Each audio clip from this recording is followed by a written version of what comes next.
இதோ பார் சகாதேவா, பீஷ்மர் மரணம் அடைஞ்ச உடனே அவர் உடலுக்கு புனித சடங்கெல்லாம் செய்வாங்க இல்லையா? அப்படி அவருக்கு எல்லாம் செஞ்ச உடனே அவர் கழுத்துல ஒரு ஸ்படிக மணி மாலை இருக்கு.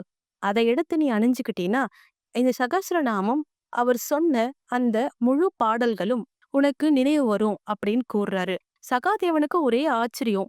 எப்படி ஒரு சாதாரண ஸ்படிக மணி மாலை அந்த மந்திரங்களை கிரகிக்கக்கூடிய சக்தி இருக்கா அப்படின்னு கேக்குறாரு.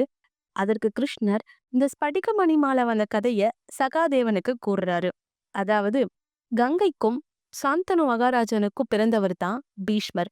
பீஷ்மரோட உண்மையான பெயர் சத்தியவிரதன். சாந்தனு ஒரு மீனவ பெண்ணை விரும்புறாரு. ஆனா சாந்தனு மகாராஜாவை கல்யாணம் பண்ணிக்க அந்த மீனவ பெண்ணோட தந்தை ஒத்துக்கொள்ளல. ஏன்னா ஏற்கனவே அவருக்கு புதல்வர் இருக்கிறதுனால தன் மகள் ரெண்டாதாரமா வருவானும் அவளோட மகன்களுக்கு அரியணை கிடைக்காதுன்னு அவர் மறுத்தாரு.